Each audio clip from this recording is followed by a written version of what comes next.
Oi, crianças, bom dia, tudo bom? Hoje nós vamos pegar a apostila de ciências, tá? E nós vamos abrir lá na página 91. Então, o que aconteceu, né? Nós fizemos essa experiência em sala, te explicou, só que aí não deu para ir completando, porque aí teve de novo que a gente ficar em casa, né? E aí não deu. Então, nós fizemos na sala de aula, né? O primeiro dia aqui nós marcamos, aí depois com 3 dias ele cresceu um pouquinho, a pedra continuou a mesma, e aqui depois com 7 dias, aí vocês podem desenhar um feijãozinho já bem grande, com brotinho, e a pedra continua a mesma. Então o que nós podemos observar aqui, né, que o feijãozinho ele vai crescendo, né? Ele cresce, ele se reproduz, ele fica grandão e depois ele morre. Enquanto que a pedra permanece igualzinha. Então a pedra vocês podem desenhar tudo igual. E o feijãozinho, desenha ele no pequenininho, né? Só com a sementinha, depois ele brotando um pouquinho e depois ele já maiorzinho. Faz essa sequência aqui, tá? Aí depois aqui na página 92 tá lá. Depois desse estudo, vamos escrever uma conclusão. Aí a tia escreveu aqui, ó. Vocês podem estar escrevendo lá, ó. Ficou meio grandinha, porque a gente tem que explicar certinho como é que foi a experiência, tá bom? Então lá, ó.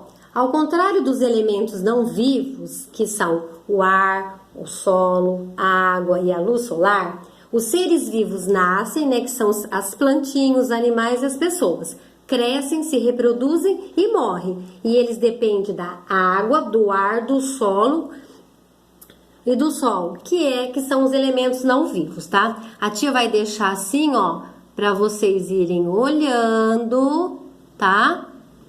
E depois, tá? Terminar de copiar, bom? Depois, nós vamos lá para a página 93. Agora nós vamos começar a falar das plantas e dos animais. Então tá lá, ó, essa página aqui, tá? Vocês marquem a data e vamos lá. As plantas e os animais.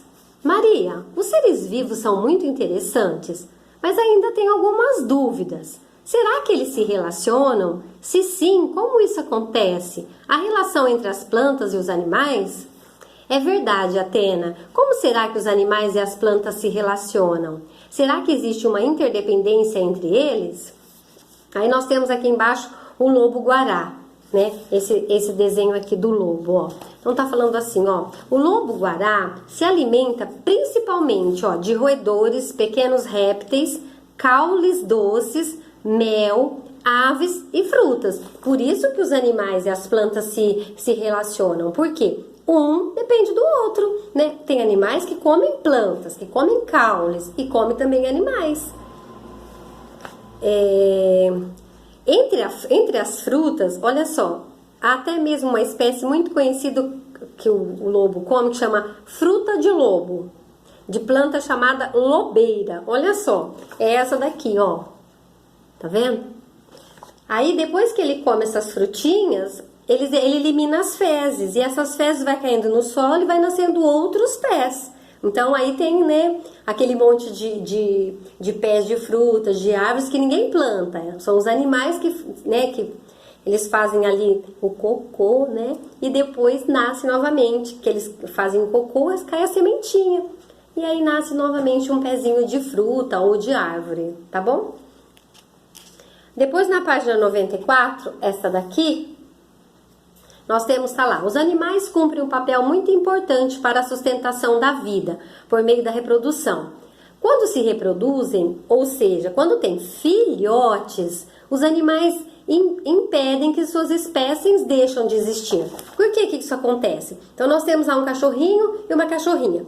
Quando eles têm os filhotinhos, isso faz com que não fique extinto a raça deles, que sempre vai tendo mais bichinhos. Isso não é só para cachorro, para qualquer tipo de animal. Tá bom?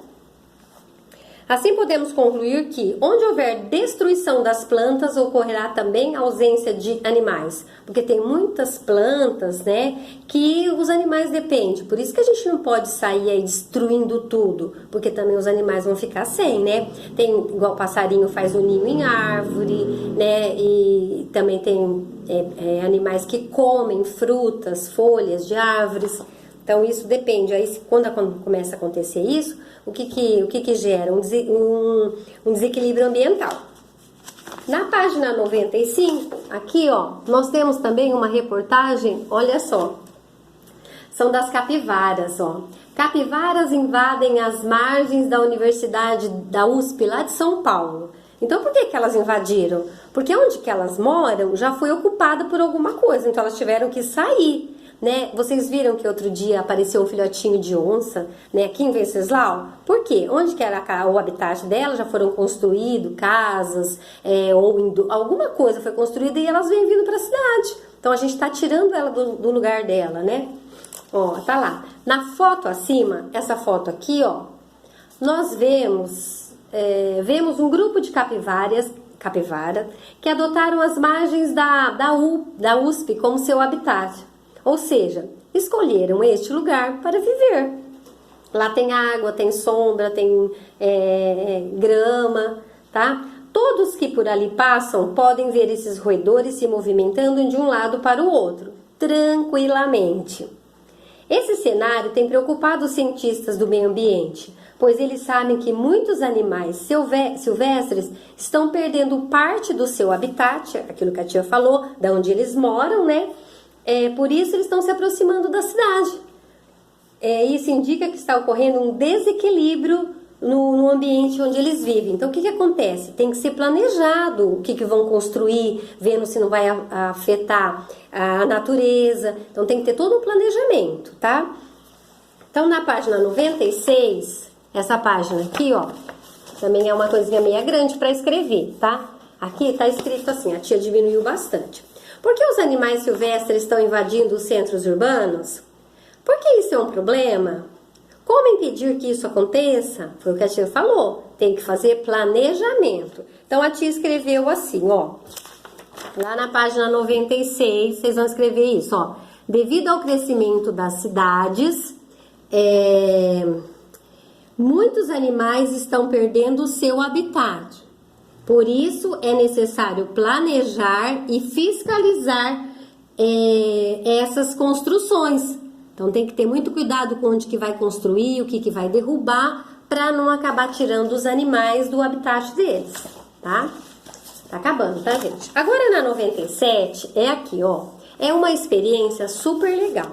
Se a gente tiver voltado, que se Deus quiser, nós já vamos estar no colégio, aí nós vamos fazer essa experiência no colégio.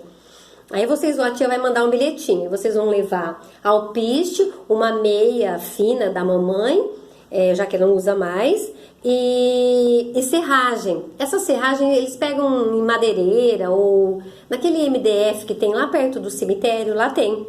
Aí as mamães podem combinar, né? De uma só comprar um saquinho de alpiste, dividir entre todas, porque é só um pouquinho. E a serragem, ele dá um saco, assim, aí uma mãe traz e a gente usa todo mundo, tá bom? Então, agora, se vocês estiverem em casa e quiserem fazer essa experiência, aí pode fazer, tá? Aqui mostra tudo como é que faz a experiência.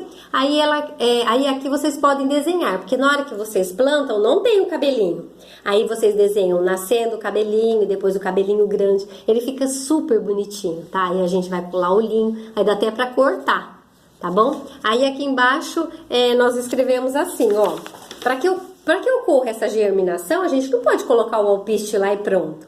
Ele precisa do quê? De ar, de claridade, de luz solar. Ele precisa da serragem, que fica como se fosse um solo. Ele precisa de água, não muito, mas precisa. Sem esses 4 elementos, essa germinação não acontece. E o que acontece com o alpiste? Ele não nasce, ele apodrece, morre. Então tá lá, ó. Para que ocorra a germinação do alpiste, vai depender do ar, solo, da água e da luz solar, tá bom? Isso aí vocês vão escrever embaixo até na 98, tá? Agora, essa experiência, para quem tá em casa, às vezes é difícil de fazer, mamãe, não se preocupa, tá? Pode eles só desenharem, você vai explicando e escreve isso, tá legal? É só até a 98. Beijos, fiquem com Deus. Tchau!